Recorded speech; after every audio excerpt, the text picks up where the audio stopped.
El pensamiento crítico es una competencia que abarca todas las funciones de un jurista, todas: comprender, diagnosticar, enlistar, priorizar, ponderar, organizar, describir.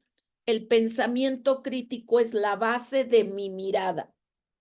Y el pensamiento crítico no puede existir sin estructuras, sin preguntas estratégicas, sin que yo vaya escalando mis preguntas del material que estoy usando, enfrentando. Puedo estar en una entrevista y no saber qué es relevante y qué no es relevante, cómo afectan las identidades, cómo afectan las relaciones de poder. Y una de las cuestiones que tiene que hacer un jurista del siglo XXI es diferenciar las fuentes y no tomar como igual lo que es desigual. Entonces, si yo no tengo la menor idea que estoy frente a una fuente primaria o terciaria o una fuente simplemente de divulgación y de opinión, le doy la misma importancia. No le tomo la debida importancia. Ya empecé mal. Entonces, si tengo que hacer una lectura, que es mi primera carta de presentación, pues meto en Google por curiosidad el nombre, saber quién es. Luego me dicen esa señora. Bueno, Amartya Sen no es una señora. Entonces, es un premio Nobel. Entonces, indicadores. ¿Por qué estoy trabajando a Amartya Sen desde hace tantos años? Porque va a la base de las competencias que tiene que tener un jurista. Lo decía Carla, pues tenemos que tener relaciones interpersonales. Un jurista que no pueda trabajar con nadie, pues a lo mejor sí puede ser un investigador de allá en una torre de Babel y dedicarse a las alturas, pero todo lo que haga será filosofía papalotesca. Pero en general tenemos que tratar con funcionarias, con funcionarios, con clientes, con jueces, de todo tipo de identidades, de todo tipo de religiones. Entonces necesitamos entender que la dignidad es un concepto de lo positivado, como lo dice la Suprema Corte, pero que detrás de eso positivado está la mente y las identidades de las personas, y como bien decía Carlos, pues si yo quiero hacer justicia, no es nada más justicia para mí, sino justicia para todas las personas con sus múltiples elecciones e identidades. Entonces, la identidad y las identidades están al centro de la noción de persona. No existe persona que no tenga capacidad de elección, autoconocimiento, voluntad, carácter, personalidad, identidades elegidas, identidades rivales, identidades no identificadas, nacionalismos, patriotismos, como bien dijo Uriel. Entonces, y también como mencionó de alguna manera Daniel Bryan, que dice, bueno, aquí estamos viendo qué pasa con las personas que no solo tienen esas identidades, sino que tienen doble o triple nacionalidad. ¿Qué conflictos se pueden generar a la hora de ejercer los derechos? Entonces, vemos que si vamos a hablar de identidades, estamos hablando del corazón de la noción de persona que está en el corazón de lo que hace un jurista: tratar con personas, resolver problemas de personas en las que hay identidades, intereses, conflicto de intereses, poderes, y que, como lo hemos repetido, aquí en el puño del derecho y de los derechos siempre hay conflictos de intereses, de necesidades, de percepciones y, desde luego, poderes. Entonces, lo que queremos es empezar viendo cómo analizar este entramado, y lo podemos analizar linealmente, como hacemos muchas cosas en materia jurídica, o sistémicamente, complejamente. No es lo mismo, porque las dos miradas nos van a llevar a resultados completamente distintos. Si yo sintetizo, minimalizo y reduzco, y digo, no, esto no, como lo hizo Kelsen en un momento especial que lo necesitaba hacer, vamos a purificar al derecho de todo eso. No puedes, no puedes purificar.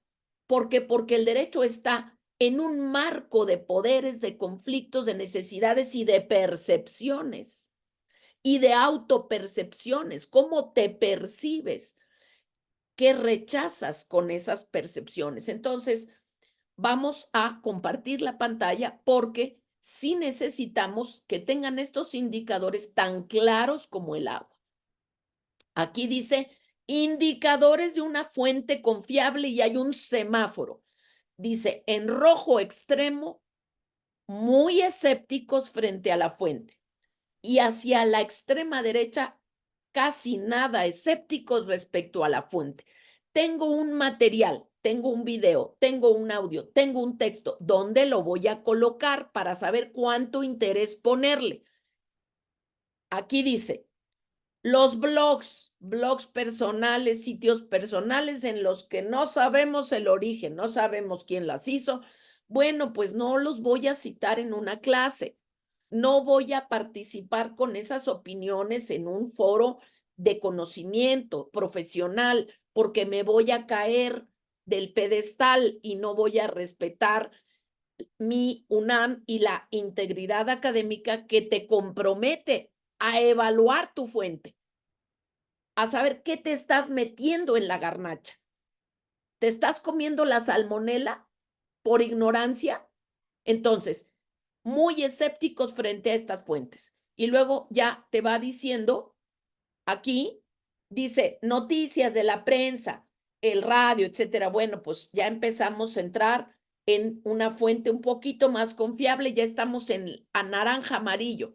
Y luego aquí ya dice, ya fuentes periodísticas reconocidas, en donde ya tenemos algunas fuentes, algunas referencias. Ajá, ya tenemos que estamos pasando del amarillo al verde. Bueno, aquí ya dice libros de expertos, académicos, teóricos, algunas fuentes institucionales, gubernamentales. Ya estamos pasando. No es que les creamos a ciegas, pero ya están entre verde claro y verde oscuro.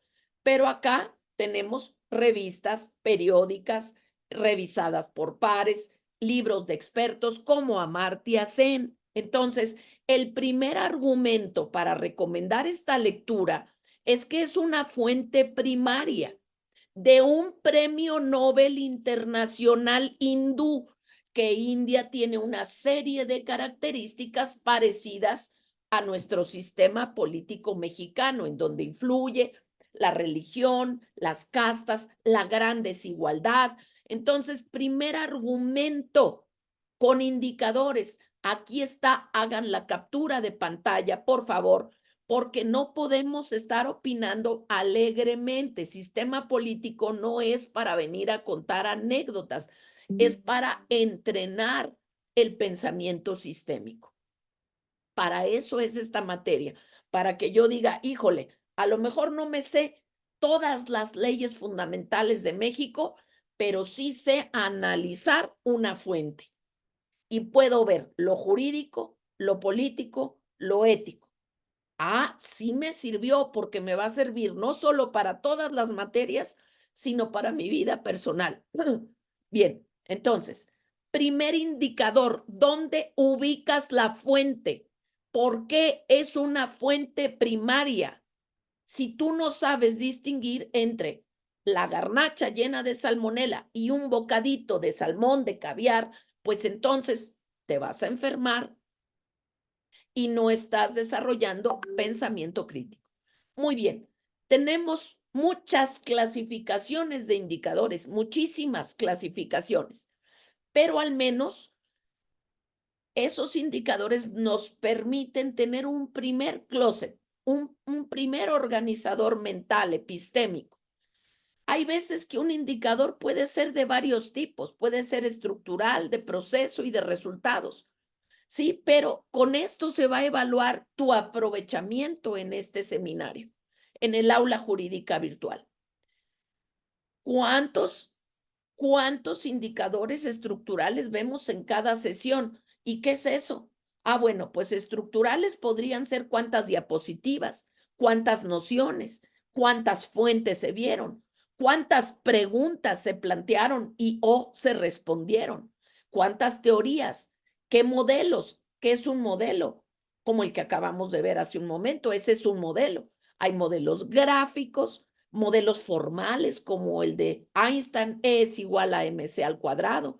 Hay modelos gráficos como los que vamos a poner aquí ahora, con barras, con pies, con asuntos comparados, hay matrices, cuántos ejemplos, cuántos recursos virtuales se usaron hoy, que ya Carlos nos hizo la minería de datos. Estamos mostrando pantalla todas y todos estamos usando el chat. Entonces, todo eso que no se hace en otros seminarios, pues hay que verlo, porque si no pensamos que es lo mismo y no es lo mismo. Entonces, aquí tenemos algunos indicadores estructurales. Entonces, allí podríamos poner un indicador estructural de la lectura de Amartya Sen, es que está publicado en la revista Letras Libres, que no es un panfleto de la esquina, que es una revista publicada desde hace cuántos años. Entonces, si tú no sabes eso, a ver si lo buscas, Carlos, para compartir ahorita en pantalla, cuántos años tiene que está fundada la revista, que es ya internacional, porque Letras Libres también hay en México. Entonces, ese es un indicador estructural, no es el pasquín de la esquina, es la revista Letras Libres. Bueno, de proceso, estos son más difíciles, ¿sí? ¿Cuántas interacciones nos permitió? Dice Aarón Fernando. Es que yo la estaba leyendo pensando en lo que nos da poder. Aquí hay una interacción potente. Si tú no haces interacciones, ¿sabes que no lo había visto? Si tú no generas interacciones, no puedes tener pensamiento sistémico. No le ves la relación a nada. No es mezclar el agua y el aceite, es establecer vínculos. ¿Para qué rayos quieres saber 10 conceptos si no los sabes aplicar a nada? Si no sabes dar un ejemplo, si no sabes vincularlo con una noticia. ¿Cómo le vas a hacer para juzgar un caso grave si no puedes hacer estas interacciones? Entonces, y de resultados, a ver, me actualicé, supe más conceptos de los que sabía, los puedo vincular con algo, innové en alguna aplicación, en algún ejemplo, pude hipervincular, aquí están los resultados. Entonces, si quiero leer para nada más hacer un resumencito o medio hacerle que participe, voy a perder la oportunidad de desarrollar pensamiento sistémico. Hay una caricatura que dice que hoy las máquinas están aprendiendo mientras que las personas siguen desconcentradas y es una realidad. Es una realidad que las personas seguimos dispersas en todo mientras las máquinas aprenden y nosotros somos efectistas. Entonces, ahí tenemos algunos de los muchos indicadores que puedes emplear a partir de hoy para hacer comentarios a un video, a una fuente, al video de la unidad 9 que ya encargamos y a todos los materiales que utilicemos aquí. Entonces, muy importante, por favor. Carlos, ¿nos puedes decir algo de Amartya Sen o no? ¿Alguien que pudiera abonar algo de Amartya Sen y la revista Letras Libres, por favor? Porque les da igual lo que leen y lo que manejan y no les debería dar igual, como no les debe dar igual un comentario que les van a hacer un cliente que les responda una pregunta que ustedes tienen planteada. Bueno, muy bien, ahí tenemos un economista hindú de la etnia bengalí, laureado en el 98 por el Banco de Suecia, premio Nobel. En 2021 obtuvo otro premio, o sea, no ha obtenido uno o dos, y luego ahí ya dice que es importante por el ataque a las hambrunas que también hay en México y teorías del desarrollo, del liberalismo, del libertarianismo, un importante fuente. Entonces, muchas de las fuentes que leemos los abogados son las mismas, y no podemos citar lecturas recientes, no conocemos premios Nobel, no tenemos el manejo de fuentes críticas de actualidad. Vamos a poner, por favor, ahí está. ¿Quieres leerlo? ¿Quieres mencionar algo? Por favor, Carlos. Bueno, dice Letras Libres es una revista mensual de crítica y creación fundada en 1999 y heredada de la tradición y el ánimo de la revista Vuelta, fundada por Octavio Paz, con dos ediciones, una en México y otra en España. Letras Libres convoca a las mentes más lúcidas para abordar en sus páginas los temas necesarios y urgentes del debate global y al Ok, mismo tiempo. hasta allí, hasta allí. ¿Cuánto tiempo nos llevó revisar el autor y la fuente llamada Letras Libres? ¿Cuánto nos tomó, Carlos? ¿Dejamos de Esto, compartir? ¿Cuánto tiempo nos tomó? como 2 minutos, 1 minuto. Bueno, entonces yo creo que no es mucho pedir. No es mucho pedir que de hoy en adelante no le hagamos al cuento y que si es la lectura para arrancar, si es la lectura importante, tengamos un poquito de integridad académica y decir, oye, me va a tomar 2 minutos, pues sirve que conozco a esta docente, a ver qué nos está dando a leer, a ver qué nos está dando para empezar el seminario. Entonces, que podamos hacer diferencias. No es lo mismo que lo mismo. No es lo mismo la gimnasia que la magnesia, mis amores. Entonces, no están en un seminario cualquiera, no lo desaprovechen. Muy bien. Entonces, vamos aquí a ver, ujú, vamos a compartir la pantalla y vamos a tomar una noción que me gustaría que vinculáramos con el mandato constitucional y la reforma de 2011.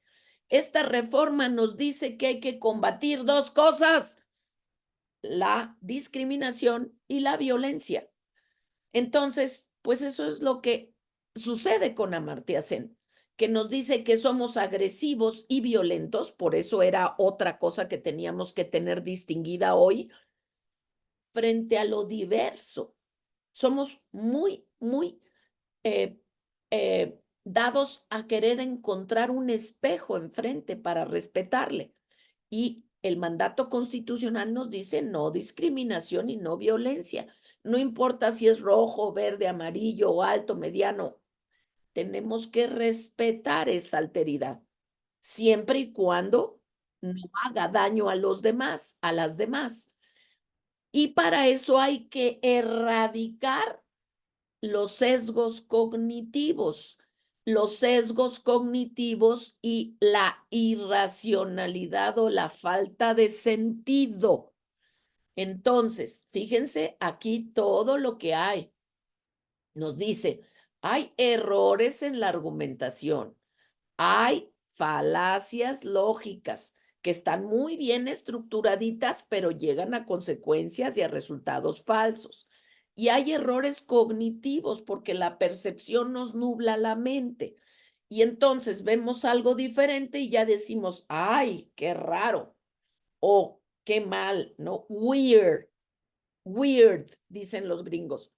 ¿Por qué? Porque no lo conozco, porque no sé, porque no estoy familiarizado o familiarizada. Entonces, imagínense si con esos ojos vamos a juzgar a los clientes, a las clientas o a las otras profesiones, ¿no? Los pandrosos, los greñudos, les decimos, entonces, pues no somos un jurista íntegro y ético. Empezando por ahí, por eso es importante saber que hay identidades rivales y muchas identidades no identificadas. Bueno, muy bien, aquí nos habla también de las falacias religiosas, todos los sesgos cognitivos por las miles de razones, ¿no? Inclusive, pues ni modo, hasta por situaciones paranormales. ¿Cuántos juristas no han oído 10,000 leyendas en su infancia? Que la Llorona, que la Huesuda, que el esto, ¿qué predomina en tu pensamiento de infancia, de adolescencia? ¿Cuántas de estas cosas son lentes que presentan velos? Le llamaba Rawls el velo de la ignorancia. Hoy los neurocientíficos le llaman sesgos cognitivos y están comprobados. Entonces, si tú con esos lentes todos sucios vas viendo la vida, las personas y los casos, pues vas a desatar conflictos de poder muy fuertes. Muy bien. Entonces, hasta aquí la importancia del uso de indicadores para evaluar una fuente. Y en todo el tema, digamos, de análisis de las relaciones interpersonales, pues hay una serie de temas que no podemos obviar. Así que para cerrar y ver otro modelo más, la palabra que yo les invito a incluir en sus nociones básicas de Amartya Sen sería pues la empatía. La empatía es que yo pueda lograr ponerme en los zapatos de la otra persona con la que estoy teniendo que interactuar, pero orientados a lo que se llama el ABP y el ABPI. ABP significa aprendizaje basado en problemas y aprendizaje basado en proyectos. Aquí dice Problem Solving Process. Problem Solving Process tiene que ver con lo que decía Carlos de la toma de decisiones. Necesitamos saber cómo estamos tomando decisiones. Hacer la pregunta, ¿estamos tomando decisiones en frío o en caliente? ¿Estamos tomando decisiones con un consentimiento informado, con checklist, sabiendo qué fuentes veo, a quiénes consulto? ¿O estamos tomando decisiones con identidades rivales? No, no, yo mexicano contra los rusos, contra los verdes, contra los chuecos. ¿Son decisiones pensadas o son decisiones impulsivas para pertenecer a un grupo al que a lo mejor realmente no pertenezco o pertenezco en el nivel de masas? Entonces, aquí vamos a ver siempre, por eso les dejé el otro texto para revisar, que es un textito muy sencillo para nuestro primer parcial, identificar los problemas. No es fácil identificar los problemas. Gathering data, cómo recolectamos información, de dónde, cómo analizamos los datos, cuáles son mis nociones claves que yo tengo que saber hoy, cómo empezamos a generar la visualización de procesos para las soluciones. Luego ya tengo 5 soluciones, esta cuesta más, esta me resulta contraproducente, ¿cómo voy a seleccionar esta solución? Y luego ya el cronograma, el plan de implementación, cuántas páginas puedo leer al día que realmente comprenda, qué generé de esas páginas, generé un comentario con indicadores o no generé nada. Luego, evaluación, ¿cómo entonces evalúo si estoy mejorando el problema o lo estoy agravando? O si estoy contribuyendo a que el problema siga. Y luego, bueno, ¿cuáles son mis ventanas de oportunidad? Y entonces, todo esto tiene que ver con las personas diferentes, como bien ponía el ejemplo Carlos, en cuanto a que si es una persona transgénero o está vestida así o vestida asado, o habla de una manera, o habla con una jerga de, de clan o de, ¿cómo se llama?, de pandilla, ajá, o pertenece a tal o cual organización o tal o cual religión. Entonces, ¿cómo le hacemos para navegar, identificar nuestros sesgos? Dice, how to deal with our biases. ¿Cómo lidiar con nuestros sesgos? How to deal with our biases. Entonces dice unconscious bias. ¿Cómo le hacemos si los sesgos son inconscientes? ¿Cómo le hacemos para saber que los tenemos? Si no son conscientes, ¿cómo voy a saber que los tengo y entonces cómo los voy a iluminar o cómo los voy a erradicar? Y entonces ahí tenemos que una de las cosas es tratar de conocerlas. Uno, know them well, visibilízalos. ¿Dónde te duele? ¿Qué te molesta? Dos, think critically, piensa críticamente. mira a los problemas y a esas reacciones desafortunadas como oportunidades para aprender. Dice, look at problems as a diamonds. Piensa en esos problemas como diamantes, como áreas de oportunidad. Y 3, challenge assumptions and traditions. Reta a los comportamientos tradicionales y clásicos, que es lo que vamos a hacer todos los días en este seminario. Entonces, tú decides si quieres seguir siendo una persona conservadora y cerrada o quieres realmente subirte al carro de la actualización, de la vanguardia, de la flexibilidad. Tú eres la única persona que lo va a decidir si tomas en serio o no. Y entonces dice, toma en cuenta lo que decía Marx, los contrarios. Take a contrary view. Toma la hipótesis nula. Vete al lado de enfrente. ¿Cómo argumentarías? ¿Cuáles serían tus 8 columnas? ¿Por qué tendrías que dudar un poquito e irte al lado contrario a ver qué aspecto puedes rescatar para mejorar tu punto de vista? Por eso dice, practice empathy, ¿sí? Y esto lo vamos a tener que hacer sí o sí en todas nuestras relaciones interpersonales. Entonces, unconscious bias ha sido la otra noción estratégica para la lectura de Amartya Sen. Y ellas impactan en todo lo que hacemos. And they impact us, our work and our relationships. Van a impactar en nuestro trabajo profesional, técnico, en donde ganamos dinero o lo podemos perder en todas nuestras relaciones. Y así son las relaciones de poder. Engloban al puño de los derechos, están presentes en todo lo que hacemos. Así, las relaciones de poder van a estar en estos procesos de toma de decisión y en la solución de nuestras agendas y de nuestros objetivos. Entonces, vamos a dejar para la siguiente ocasión modelos y bases del pensamiento sistémico, pero sí tenemos que ver con toda claridad este primer modelo que está en los 2 videos que ya se les dejaron ver, que tienen que ver con el pensamiento sistémico desde el modelo, a ver si lo podemos aquí marcar, desde el modelo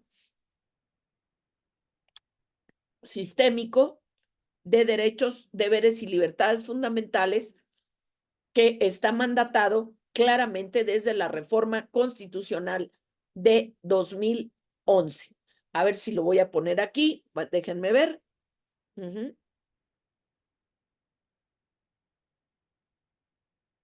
A ver si lo puedo compartir.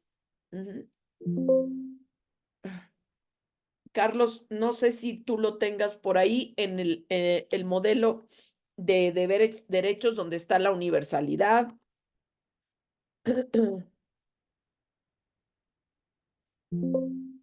Ay, Dios mío.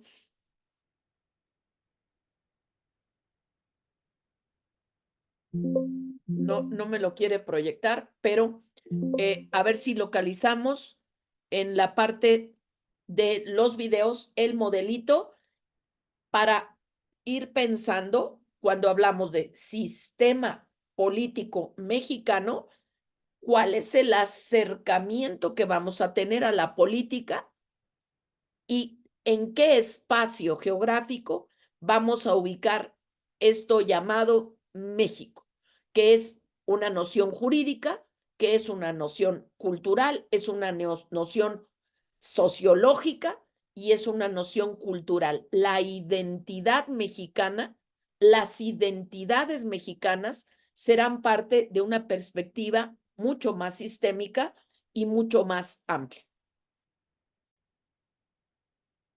Vamos a poner un ejemplo visual de este modelo que hemos desarrollado personalmente sobre el mandato de la reforma constitucional de 2011 y aquí podemos darnos cuenta específicamente de el modelo complejo y de la sistémica de este mandato muy claro de la Constitución mexicana hoy día, al que le tenemos que agregar una serie de elementos, pero tenemos en estos nodos rojos eh, puntos claves estratégicos de interacción donde todo guarda relación con todo. Y en este caso, podemos afirmar que derechos, deberes y libertades fundamentales no son un sinónimo de derechos, así como uno, dos, tres, cuatro, no es lo mismo que uno o que uno y dos, pues igualmente vemos que adentro, en todo este espacio, están los principios de la educación para el desarrollo sostenible, porque es lo que permite que este modelo se pueda seguir reproduciendo. Luego tenemos la universalidad. Nadie nace sin todos estos derechos. Ya el goce lo distinguimos del ejercicio. Y luego, ¿cómo tiene que ser ese goce? Pues progresivo, no regresivo, interdependiente y por lo tanto indivisible y gradual. Por eso es progresivo. Aquí lo estamos viendo, pro persona, quiere decir que es lo que favorezca, pero ya está en un contexto de sostenibilidad. Es decir, que el paradigma antropocentrista centrado en la persona se está desdibujando porque sin casa, pues no tenemos posibilidad de vivir. Entonces, sí es pro persona en la medida de lo viable y lo posible.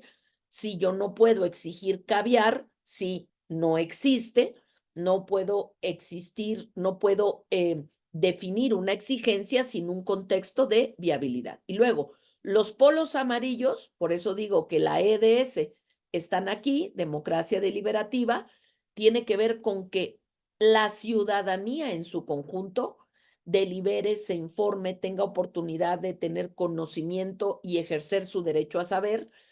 Y entonces, aquí está al centro el no discriminar, no irse con los sesgos cognitivos de la intolerancia y desde luego, a ver si podemos verlo aquí, no violencia. Mucho cuidado porque estar en paz no significa estar tirado en un sillón y no hacer nada.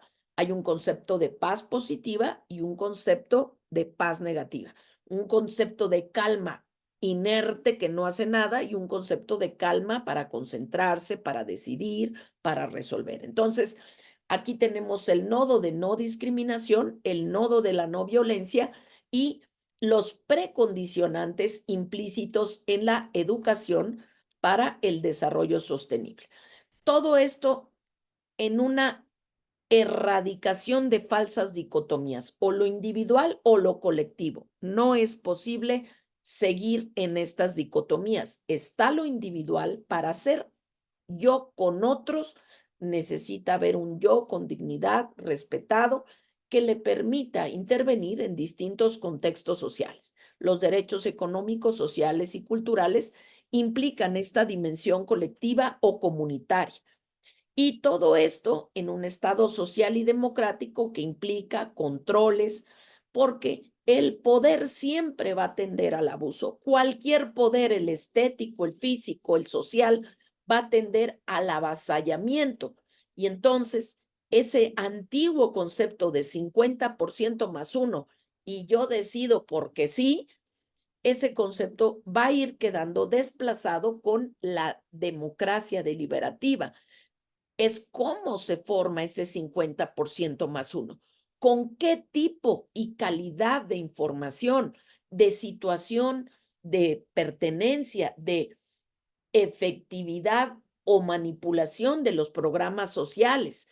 Y entonces hablamos de los contextos situados, de la justicia cotidiana, de la generalización de los derechos, de su no condicionamiento o no existencia de actividades clientelares por parte de quienes gestionan recursos públicos.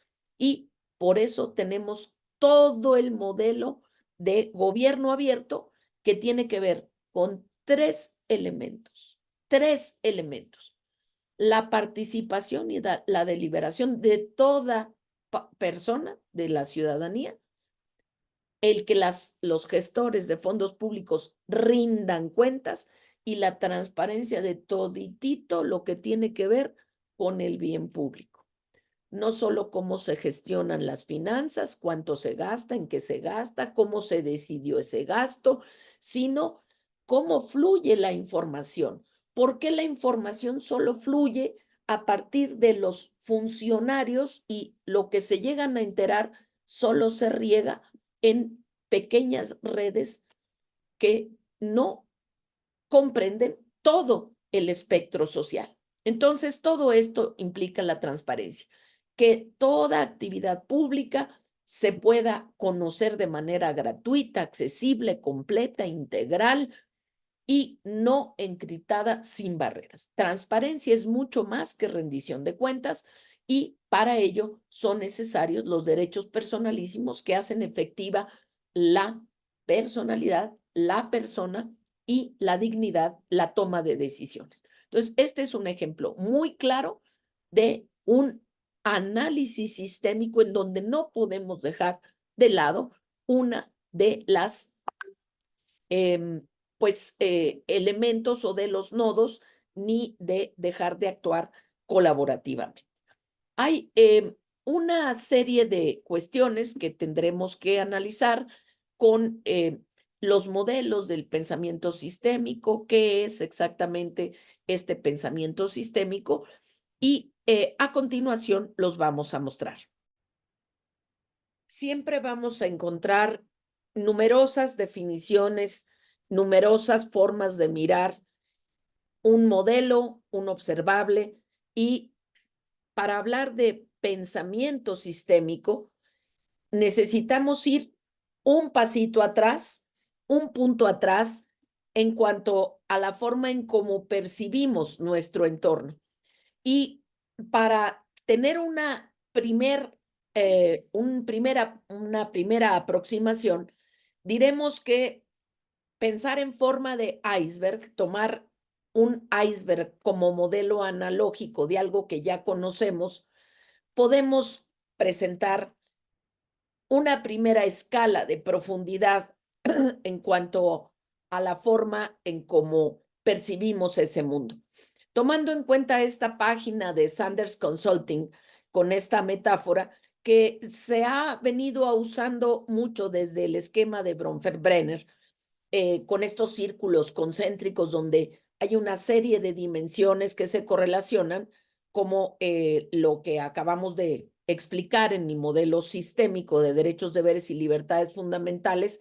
Bueno, lo que sucede es apenas esa pequeña puntita del iceberg.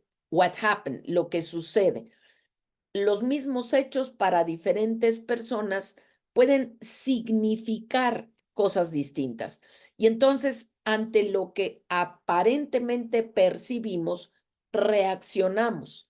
Pero ahora lo que nos está haciendo ver el análisis y la ciencia de datos, la inteligencia artificial, es que nuestras reacciones generan ciertos patrones, tendencias que la mayoría de las veces nosotras mismas, nosotros mismos desconocemos. Y para poder anticipar correcciones, evaluar y ajustar, pues ya requiere un poco de planeación o mucha anticipación. Luego, mucho más en lo profundo, es el origen, la derivación de esos patrones. ¿Por qué pensamos que las personas de determinadas características son de tal forma o actúan de tal forma o piensan de tal forma? Bueno, pues ya ahí ya estamos hablando de diseños y de formas que nos permiten hacer esa evaluación profunda. Y en el sustrato ya más profundo que nos permite transformarnos, pues están los modelos mentales, estas formas como solemos eh, usar la intuición, ese conocimiento automático que a veces nos engaña y nos dice, oye, yo ya estuve aquí o esto ya lo viví. No, es que tu mente fue mucho más rápido que tu consciente. Y entonces esos modelos mentales nos permite profundizar más en las creencias, en esas formas en que asumimos o presumimos y que subyacen en lo que solemos dar en llamar valores. Entonces, cuando hablamos de pensamiento sistémico o de eh, system thinking, cómo pensamos las correlaciones de algo, pues hay estas capas a las que a veces no llegamos porque nos quedamos en la acción-reacción, en esta idea de la causalidad. Bueno, muy bien. Entonces ya tenemos claros los sesgos cognitivos y entonces tenemos numerosas formas de desviarnos cognitivamente, ¿no? Por la forma cómoda muchas veces, porque tenemos momentos de percepción selectiva, porque a veces huimos de ciertas compromisos o de ciertas formas de tener que esforzarnos o echar un plus más. También, desde luego, por lo que nos permite nuestra heurística, nuestra interpretación, lo que hemos leído, lo que hemos visto, porque hay anclajes que resultan pues cómodos, placenteros incluso, y porque luego tenemos estos puntos ciegos o caemos más preferentemente en falacias o formas que creemos que son de sobrevivencia. Bueno, pero vamos a empezar con lo que nos toca aquí en la academia, en la ciencia. Aquí, fíjense cómo tenemos este modelo que se nos propone de Hierarchy of Meaning, la jerarquía del significado, que tenemos datos, estos eventos, y los datos pues actúan en un contexto, pero normalmente, ¿qué hacemos? Los procesamos en alguna forma que nos permite nuestros modelos mentales. Pero cuando ya esos datos los ponemos en un contexto para tomar decisiones, ya la elevamos al nivel de información. Muchos estudiantes preguntan qué diferencia hay entre derecho a la información, derecho a saber y derecho de acceso. Bueno, todos tenemos el derecho a saber, el derecho a obtener, percibir y analizar información. Pero cuando nosotros ya decidimos solicitar información a un ente público o a un ente obligado, ya estamos metiendo la llave en el coche o en el avión del acceso a la información. El poder solicitar a cualquier ente generador de información pública que no las proporcione. Podría ser también un sindicato, una oficina de gobierno, un gestor de fondos públicos. Ya tenemos entonces el acceso a la información o el derecho a la información, el derecho a saber, estas dos grandes vías. Luego, ¿qué hacemos con esa información? ¿En qué contexto la ubicamos y con qué vectores? ¿Hacia dónde la estamos impulsando? Aquí ya tenemos ciertas finalidades, ya tenemos estamos pensando en metas, ya estamos hablando de conocimiento.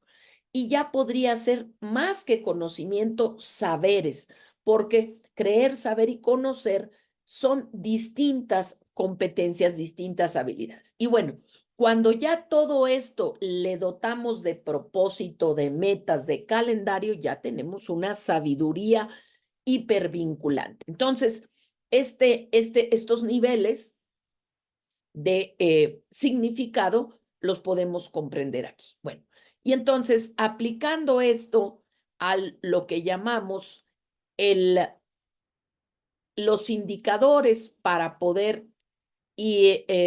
percibir qué es ciencia y qué no es ciencia, bueno, pues aquí, primero que nada, vamos a ver que la ciencia y la fe, las creencias de que el mundo se generó solito y que lo hizo alguna diosa o algún dios, y quienes exigimos o estamos más preocupados y ocupados por encontrar evidencias, comprobaciones, pues hay dos mundos, el mundo de la ciencia y el mundo de la fe, en la que no hay que comprobar nada, nada más creemos y ya porque queremos creer, en donde evitamos inclusive confrontar evidencia contradictoria o descubrir o informarnos de los hallazgos que nos dicen que tal o cual cosa es falsa. Por ejemplo, que nunca se visitó la luna, que fue una campaña publicitaria. Bueno,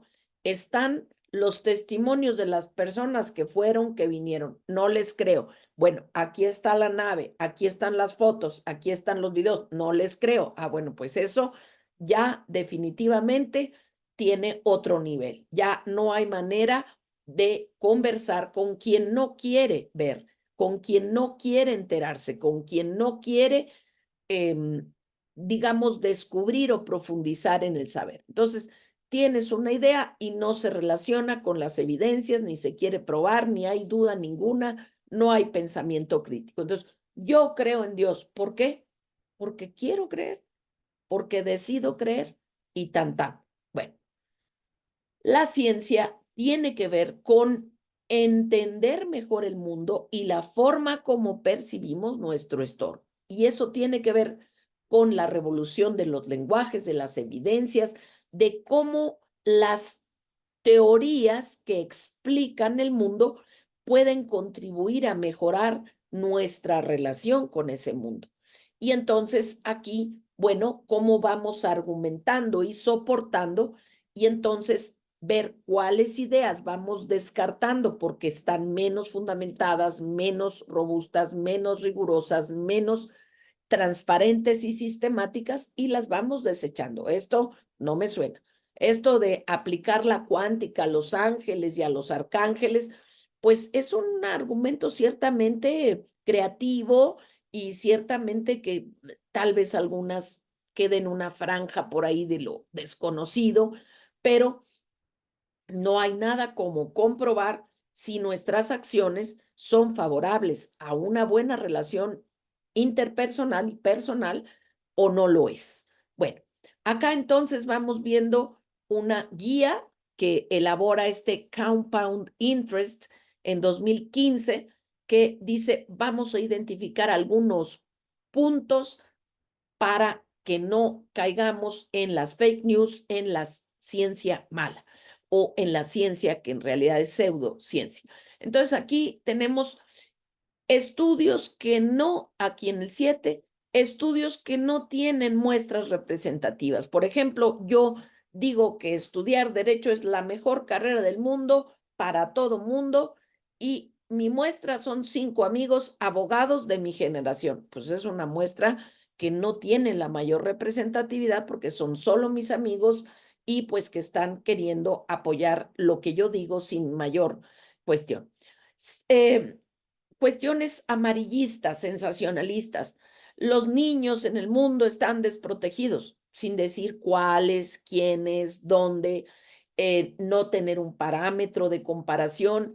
Sí, hablar de los niños causa un gran enternecimiento, causa una gran motivación, pero hacerlo simplemente sin dar ningún dato, ninguna información, sin decir proporciones, sin decir recursos, es ciertamente sensacionalismo.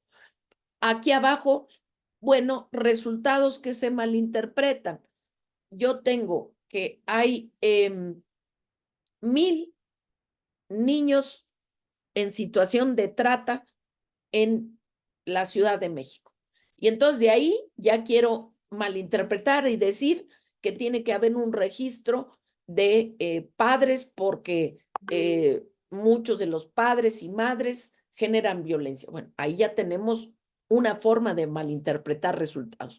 No tener grupos de control con los cuales ver si me estoy sesgando, si estoy perdiendo de vista algo, si hay conflicto de interés porque yo esté involucrada. Por ejemplo, ¿puedo yo participar en una convocatoria y meter a mis 3 hijos porque uno es ingeniero, uno es agrónomo y otro es cientista de datos? ¿Puedo participar o hay conflicto de interés? Muy bien, porque no se usan pruebas de pares ciegos en donde alguien que no sea mi amistad no tenga miedo de criticarme o de generar una vertiente de aporte, porque haya seleccionado partes de la información porque la otra no me convenía, porque estoy haciendo causa y efecto cuando en realidad estoy presa de ciertas falacias, porque las conclusiones no se soportan, porque no es aplicable a los resultados o a los observables, porque no tenemos material en el estado del arte revisado por pares que nos permita por lo menos tener un poquito más de neutralidad. La ciencia no es completamente neutra, pero sí tiene indicadores de neutralidad. Y porque el tamaño del problema a veces no se corresponde con el tamaño de la muestra. Entonces aquí tenemos exactamente más que un decálogo de elementos a tomar en cuenta para detectar la ciencia falsa, pseudociencia o lo que ustedes consideren. Y bueno, entonces ya regresamos otra vez a las múltiples sesgos cognitivos que van desde la ignorancia franca, porque estoy en ese estado o porque no quiero salir de él, hasta los estereotipos, que son estas cuestiones culturales que flotan y damos por ciertas. Por ejemplo, los hombres no pueden ser feministas. ¿Por qué? Ah, pues no sé, por ahí lo oí, pero no sé. Y los francos prejuicios, ¿no? Los homosexuales no pueden o no deben adoptar porque van a sesgar a sus hijas e hijos. Bueno, no tenemos información de que las parejas homosexuales sean más violentas que las heterosexuales, ni tampoco tenemos información comprobada de que sean personas psicópatas, sociópatas, que causen daño a los hijos, y tenemos ya un prejuicio y decimos que no, porque no, y ya estamos en esa situación sin información alguna. O tenemos entonces escalas que tienen que ver con modelos mentales personales o culturales. Entonces ahí tenemos toda la gama, incluyendo, por supuesto, las falacias lógicas o hablar de esta lógica jurídica que aparentemente no existe y que es simplemente una lógica o teoría del pensar, cómo argumentamos o no. Y recordemos que los seres humanos a veces utilizamos la palabra lógica para querer justificar o poner en una escala superior la hipótesis o la idea que tenemos. Bueno, hay que tener muy en cuenta que la educación formal cognitiva en las escuelas es también compatible y diferente de la experiencia que tenemos con el hacer, con participar en proyectos, con estar en asistencias, en servicios sociales, en el desarrollo de tareas, y que tienen que ver también con este otro parte de la otra dimensión, que es el estar expuestos con ciertos diálogos, ciertas mentorías, ciertas personas expertas en cuestiones, y aquí vemos que nadie puede ser un supercampeón, una supercampeona, sin tener alguien que le esté diciendo, mira, estás haciendo mal abdominal, estás apoyando aquí, no te has apoyado allá, tienes que hacerla en tal dirección, tienes que cuidar la respiración, tienes que tener todas estas mentorías, estos entrenamientos, estos encuerpamientos, este reflejo, este acompañamiento que también nos permite ir saliendo de los sesgos cognitivos. Bueno, para esto hay estrategias de pensamiento y también hay mapas para ir haciendo. Todo requiere arrastrar el lápiz, todo requiere pues esfuerzo mental, de evaluación, que nos permita de una o de otra forma ir viendo eso que la inteligencia artificial hoy nos está poniendo en la cara, que son los patrones. Entonces, eh, vemos que las estrategias, para empezar, están ancladas en el pensamiento crítico y creativo. Y entonces todo esto tiene que ver con la claridad, con la precisión, con las evidencias, con el tener confianza en que haya acompañamiento, posibilidad de diferir, de diverger, de respetar posiciones diversas. Y claro que sí, hay todo un proceso para ir mapeando esta reflexión, y tiene que ver también con lo que se llama el pensamiento divergente, la capacidad para integrar un todo recortado, asimilable, digerible, no saber todo de todo, sino ir sabiendo todo de las pequeñas partes u observables que queremos visualizar. Y entonces, aquí, esto que se llama el design thinking, pues va a tener que ver con procesos de evaluación. Y bueno, acá tenemos entonces mapas como herramientas de los procesos de pensamiento. Definir los contextos, describir cualidades, comparar y contrastar, método comparado, lo comparable, comparar lo comparable, cómo estamos clasificando, cuáles son nuestras taxonomías, cuáles son las relaciones, todo y parte, cuáles son las secuenciaciones que tal vez nos estén haciendo pensar solamente en forma lineal, 1, 2, 3, en vez de ver que hay veces que podemos ir desarrollando paralelamente el 1, el 5 y el 10 y a cada uno darles una secuencia. Muy bien. Y bueno, también claro que sí, tener matrices para ver analogías. Entonces, todo esto nos lleva a ir viendo o acercándonos al pensamiento sistémico y poder ir haciendo correlaciones pertinentes. No se trata de poner en una batidora el agua y el aceite, sino ver cómo se van haciendo emulsiones o coordinaciones, vínculos e hipervínculos entre las propiedades que nosotros estamos observando. Y con esto vamos a cerrar por el día de hoy esta sesión, esta cápsula de los fundamentos del pensamiento sistémico, porque para entrar, por ejemplo, a la materia de sistema político mexicano, pues no solo tenemos que empezar con definiciones o nociones fundamentales, como por ejemplo decir, bueno, ¿qué entiendo por político? ¿Qué es poder político? ¿Cuáles son los poderes? ¿Qué nos da poder? Y luego mexicano. Bueno, ¿desde cuándo estamos pensando México? Desde la fundación de Tenochtitlan, desde el México mesoamericano de todas las grandes culturas. Estoy pensando nada más en el primer México constitucional. Bueno, entonces, espacio geográfico mexicano, hay que definirlo, hay que definir qué entendemos por política y si pensamos sistémicamente, tenemos que erradicar la palabra conjunto. Conjunto y sistema no son sinónimos de ninguna manera. Una caja de colores es un conjunto de colores. Ahí hay 5, 12, 36 o 100 colores.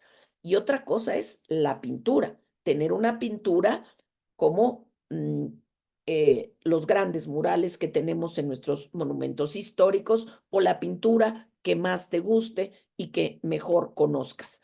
Entonces, una pintura no es un conjunto de colores. Pintura, conjunto, no. Sistema de colores. Es un sistema porque se convirtió en una serie de hipervínculos que nos muestran otra cosa.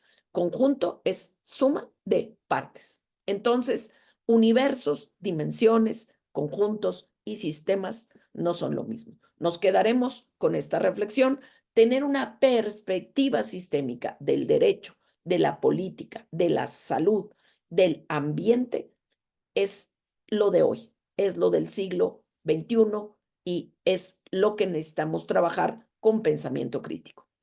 Si te parece interesante el contenido, te aportan los modelos, los elementos de esta cápsula, pues gracias por suscribirte y sobre todo por darnos una retroalimentación de cómo mejorar y qué temas te interesa que desarrollamos, además de los diferentes temarios de la carrera. Mil gracias. Hasta la próxima.